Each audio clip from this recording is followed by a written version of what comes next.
Xin chào các bạn, tôi là Phát Phạm. Còn tôi là Kiên Béo. Hôm nay chúng tôi sẽ chia sẻ cho các bạn những cái kiến thức cơ bản nhất về bộ môn vape dựa trên những cái kinh nghiệm mà chúng tôi đã tích lũy trong cái khoảng thời gian mà chúng tôi chơi vape. Khi mới bắt đầu chơi vape thì ai cũng muốn tìm hiểu, nhưng mà nguồn thông tin thì quá hạn hẹp. Vậy nên cái channel này chúng tôi lập ra để mong muốn rằng các bạn sẽ có một cái nguồn thông tin có thể đáng tin cậy, tin tưởng được. Cùng tìm hiểu về vape nhé. Ok, vậy vape là gì? Chúng tôi sẽ không định nghĩa vape theo những trang mạng như Wikipedia, mà chúng tôi sẽ định nghĩa vape một cách đơn giản nhất để các bạn có thể hiểu được. Vape đơn giản chỉ là cái hành động mà bạn hút hơi nước được tạo ra từ quá trình đốt nóng tinh dầu từ những thiết bị trông như thế này. Vậy vape hoạt động như thế nào? Nó sẽ gồm có thân máy và đầu đốt. Thân máy sẽ tạo ra nguồn điện truyền lên đầu đốt. Trong đầu đốt sẽ có các lõi đốt được thấm đẫm tinh dầu thấm trong bông như thế này, và tinh dầu nó bốc hơi. Bạn hút cái hơi nước đấy vào thì nó là vape. Nó đơn giản vậy thôi. Ok, và một câu hỏi cũng được rất nhiều người quan tâm, đó là khi vape bạn cần những gì? Bởi lẽ khi mà bạn mới tiếp cận với bộ môn vape, khi bạn lên trang mạng các bạn search những cái từ khóa về vape thì các bạn sẽ thấy rất là nhiều những cái bộ phận đầu đốt rồi thân máy rồi vân vân và các bạn không thể hiểu được là chúng để làm gì. Vậy thì hôm nay chúng tôi sẽ nói cho các bạn biết xem là khi mà bắt đầu vape chúng ta cần những cái bộ phận gì. Thì chúng ta sẽ cần 4 bộ phận chủ yếu. Thứ nhất đó là một thân máy. Đây là thân máy, một thân máy. Thứ hai đó là đầu đốt, thường được lắp ở trên của thân máy. Thứ ba đó là pin, và cuối cùng đó là tinh dầu sẽ được nhỏ vào trong cái vape này. Và sau đây chúng tôi sẽ nói chi tiết từng bộ phận để các bạn hiểu được công dụng cũng như là một số các cái loại thân máy cũng như là đầu đốt cơ bản mà chúng ta sẽ thường gặp. Ok, và bộ phận đầu tiên mà chúng tôi sẽ giới thiệu đến cho các bạn khi bắt đầu chơi vape đó là phần thân máy. Đây là một trong những cái bộ phận có thể nói là quan trọng bậc nhất khi mà chúng ta chơi vape. Thì thân máy phân loại cơ bản nó sẽ có hai loại, đó là máy điện tử đây và máy cơ. Thì trước tiên chúng ta sẽ nói về máy cơ. Thì máy cơ đơn giản đó là một cái ống kim loại có thể làm bằng các chất liệu như là đồng, bạc, thép không rỉ, vân vân. Và nó sẽ có một nam châm hoặc là một cái lò xo ở dưới đít để đẩy cái viên pin của bạn tiếp xúc cả đầu đốt, tạo ra dòng điện, sinh ra nhiệt lượng và đốt cháy tinh dầu. Như mình đã nói thì nó chỉ là một ống kim loại, cho nên rằng nó sẽ không điều chỉnh được công suất hay là không có mạch bảo vệ vân vân, mà nó chỉ kết nối trực tiếp pin với cả đầu đốt. Pin bạn có bao nhiêu thì nó sẽ xả ra bấy nhiêu. Pin bạn có 4,2V nó sẽ xả ra 4,2V. Pin bạn có 3,7V thì nó sẽ xả ra 3,7V. Trái với cả máy cơ thì máy điện tử nó lại kết nối pin với cả đầu đốt thông qua các mạch điện được lắp ở trong cái con máy này. Nó sẽ lắp các mạch điện ở trong con máy này và nó sẽ có một con chip để điều khiển cái việc đốt. Và thông thường các cái loại máy điện tử hiện nay thì nó sẽ tích hợp một cái đèn LED LED ở đây để hiển thị các cái thông số cơ bản về watt, về volt, về ohm. Nhìn chung là những cái thông số cơ bản nhất khi mà mình vape.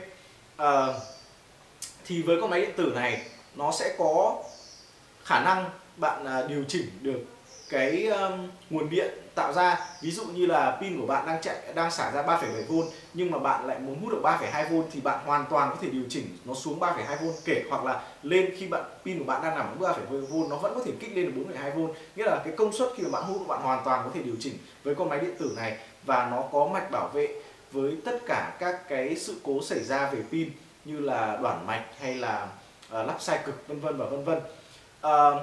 Tuy nhiên tôi chỉ nói về những cái dòng máy thông dụng, chứ còn máy cơ vẫn có những cái loại máy mà nó kết nối qua các mạch điện nhưng mà nó sẽ không điều chỉnh được công suất, và nó vẫn có chip bảo vệ nhưng mà nó sẽ không điều chỉnh được cái công suất hút. Và máy điện tử cũng vậy, có những loại máy điện tử nó cũng có hình dạng y như một con máy thân cơ hạ dạng túp sắt như này, và nó cũng không điều chỉnh được công suất, cũng không có đèn, cũng không có màn hình LED, nhưng mà nó vẫn có mạch bảo vệ ở bên trong thân pin. Về ưu cũng như là nhược điểm của máy cơ hay là máy điện tử thì trước tiên về máy cơ thì thứ nhất là máy cơ thường nó sẽ thiết kế ở dạng tuyếp sắt như thế này, cho nên là nó sẽ rất là tiện lợi và nhỏ gọn, và nó là dòng máy cơ kết nối trực tiếp pin cả đầu đốt, cho nên là thường nó sẽ không có thời gian trễ khi mà bạn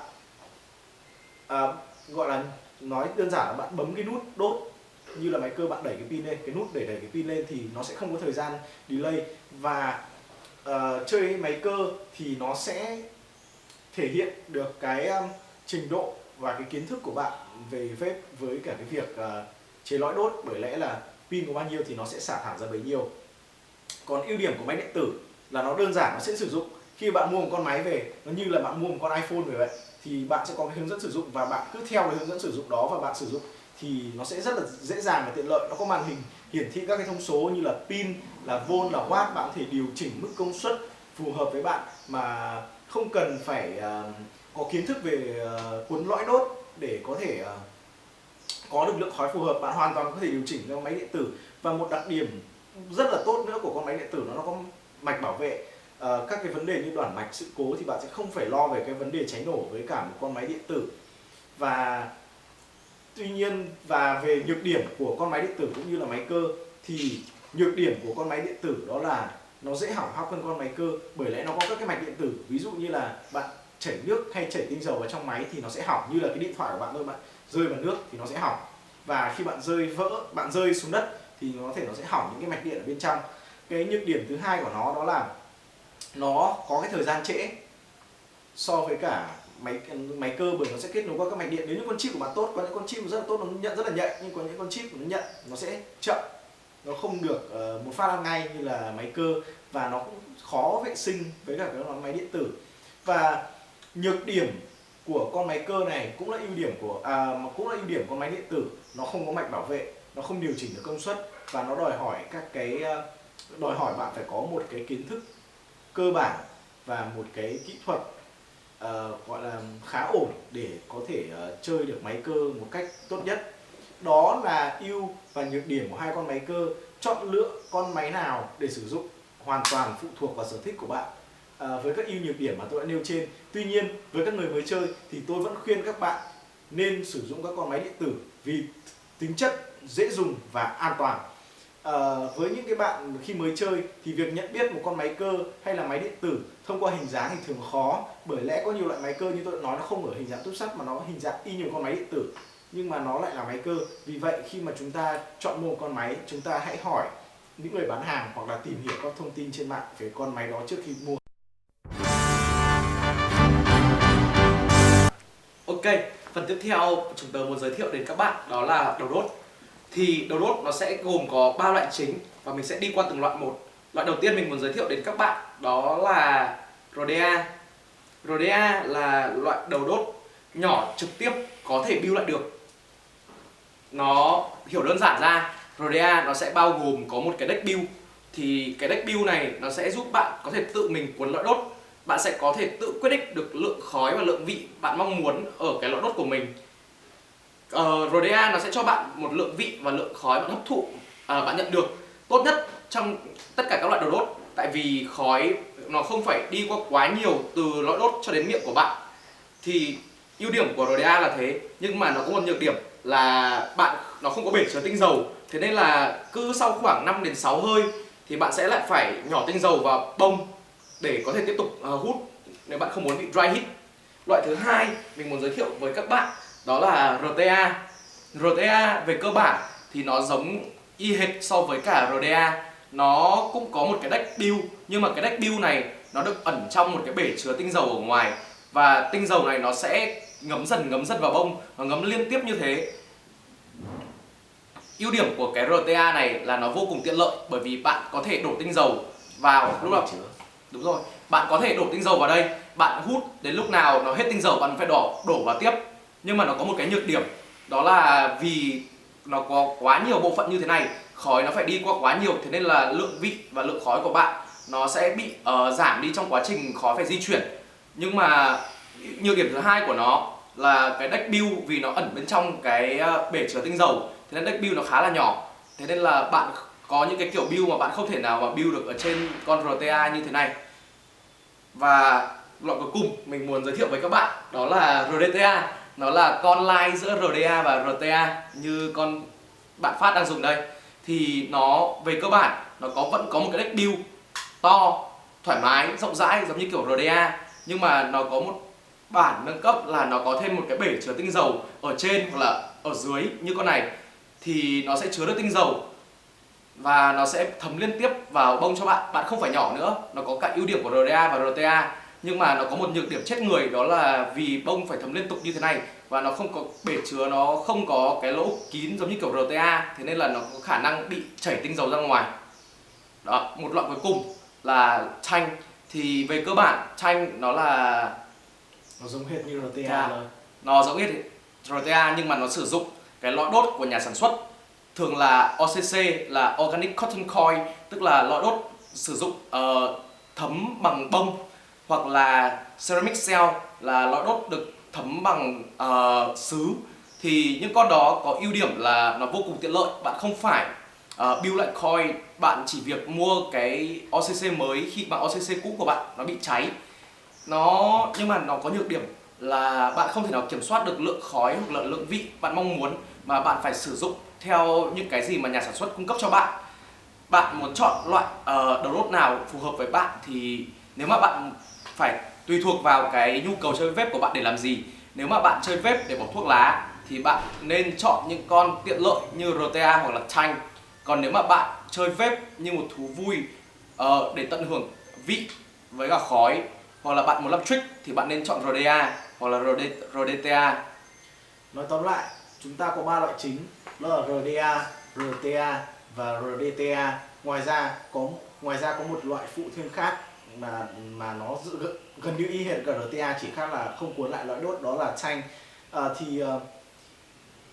RDA, RTA, RDTA hay chanh phụ thuộc hoàn toàn vào sở thích của bạn. Như là bạn Kiên đã nói, hãy chọn lựa một con phù hợp nhất với cả mục đích sử dụng của bạn để có thể đạt được các cái trải nghiệm tốt nhất.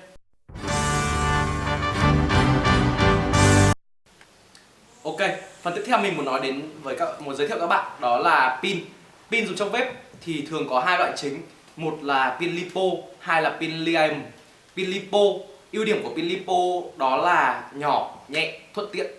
Nhưng mà pin lipo có một nhược điểm là pin lipo thường là pin liền, tức là pin nó sẽ liền với thân máy, bạn không thể nào tháo rời nó ra được, bạn không thể nào sạc ngoài nó được. Bạn muốn sạc pin lipo thì bạn phải cắm nó vào cắm dây vào máy để sạc pin lipo.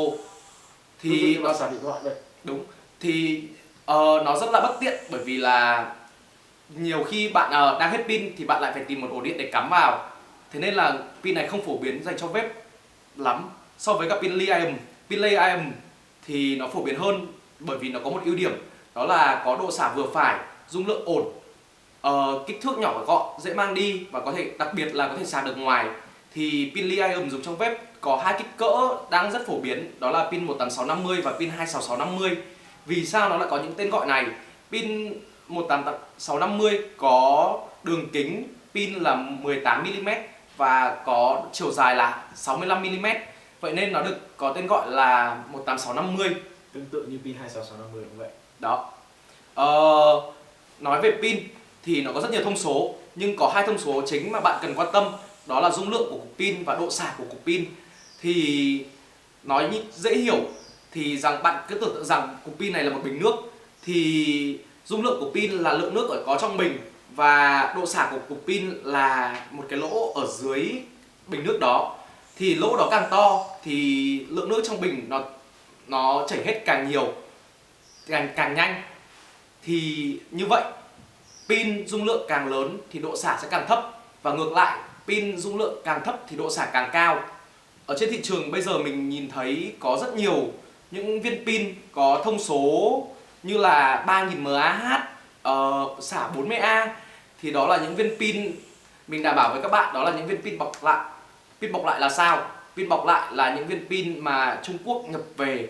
Họ bóc cái lớp ni lông ngoài của pin ra và họ bọc lại ni lông của họ ở ngoài, bọc ni lông của họ với những cái thông số đã được thổi phồng lên. Những viên pin đó không hề thích hợp sử dụng cho vape bởi vì bạn không nắm chắc được những thông số chính xác của cục pin.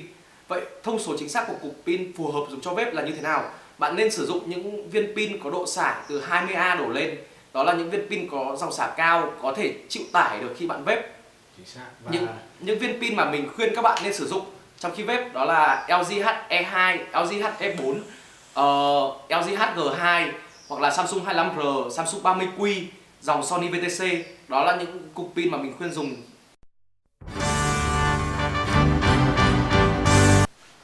Ok, và phần cuối mình sẽ nói đến đó là phần tinh dầu. Đây là thứ bạn hấp nạp trực tiếp vào trong cơ thể khi vape. Thì tinh dầu tốt thì sức khỏe bạn sẽ ok, còn tinh dầu mà đều thì cái sức khỏe của bạn sẽ bị ảnh hưởng. Tinh dầu được làm từ VG, PG và flavor, đó là glycerin thực vật, propylene glycol và hương liệu. Thì những cái thành phần này đều đã được chứng nhận rằng là không có ảnh hưởng đến sức khỏe của con người. Tuy nhiên rằng các nhà sản xuất đôi lúc họ sẽ cho những cái phụ gia vào và đây sẽ tiềm ẩn những nguy cơ gây hại sức khỏe của bạn. Cho nên bạn phải chọn lựa cái hãng tinh dầu uy tín để bạn sử dụng. Nó như là bạn mua thực phẩm sạch thì bạn sẽ đảm bảo được cho sức khỏe của bạn. Bạn mua thực phẩm đều thì bạn sẽ bị ảnh hưởng sức khỏe. Thì chỉ đơn giản là tinh dầu nhiều VG thì sẽ đặc và bạn sẽ có nhiều khói. Tinh dầu nhiều PG thì bạn sẽ có vị gai họng và bạn sẽ có vị tốt hơn. Đó là cái cách bạn chọn lựa cái tỷ lệ VG và PG phù hợp với bạn. Ngoài ra thì nó cũng có cái nicotine để cho thêm vào để tạo cái độ high của bản thân. Thì cái này phụ thuộc vào cái sức chịu đựng cơ thể của bạn. Bạn thích nhẹ nhàng thì bạn chọn 0mg, bạn thích hút nặng thì bạn hãy chọn là 6mg. Đó là tất cả những cái kiến thức về tinh dầu. Và mình chỉ khuyên các bạn rằng hãy chọn lựa cái hãng tinh dầu có uy tín và hãy chọn lựa Nơi mua có uy tín. chính xác để có thể đảm bảo cho sức khỏe của bạn. Bởi vì vape vốn không gây hại cho sức khỏe của bạn quá nhiều, nhưng nếu bạn chọn loại tinh dầu đều thì sức khỏe của bạn sẽ bị ảnh hưởng. Vì vậy hãy đừng vì tiết kiệm một chút tiền mà làm ảnh hưởng đến sức khỏe của bạn. Xin chào tất cả các bạn, mình là Phát Phạm, còn đây là Kiên. Và chúng mình lập ra cái channel YouTube này nhằm hướng dẫn những cái kiến thức mà chúng mình tích lũy được về vape, cũng như là làm review các những cái sản phẩm về các cái thiết bị, các cái loại đầu đốt, các loại tinh dầu để các bạn xem và có thể cân nhắc để mua. Thì channel của mình là hoàn toàn làm là phi lợi nhuận và làm độc lập. Chúng mình sẽ nhận sponsor, nhận hàng review từ các hãng. Tuy nhiên rằng chúng mình khẳng định rằng những cái quan điểm mà chúng mình nói ra sẽ hoàn toàn phụ thuộc vào ý kiến cá nhân và cảm nhận cá nhân. Nó sẽ không bị ảnh hưởng bởi bất kỳ một tổ chức nào, một đơn vị nào, hay vì mình nhận hàng của một đơn vị nào mình nói tốt cho cái sản phẩm của hãng đó và shop đó. Nếu các bạn có bất cứ câu hỏi nào hoặc là ý kiến đóng góp, các bạn vui lòng comment ở phần dưới. Chúng tớ sẽ cố gắng trả lời và giải đáp những thắc mắc của bạn sớm nhất có thể. Bởi lẽ đây là những clip mang ý kiến mang tính chất cá nhân, vì vậy nó có thể phù hợp với bạn hoặc không. Nếu có ý kiến gì các bạn hãy comment bên dưới và chúng mình rất sẵn lòng tiếp thu và khắc phục. Những shop và những công ty muốn chúng mình review hàng của các bạn thì ở bên dưới trong cái phần description box mình sẽ ghi email và Facebook, và các bạn có thể liên hệ chúng mình để nhờ chúng mình review các cái sản phẩm. Và hy vọng rằng các bạn sẽ đón nhận và ủng hộ cái channel của mình trong thời gian sắp tới. Hãy click like và subscribe cho chúng mình nhé. Peace.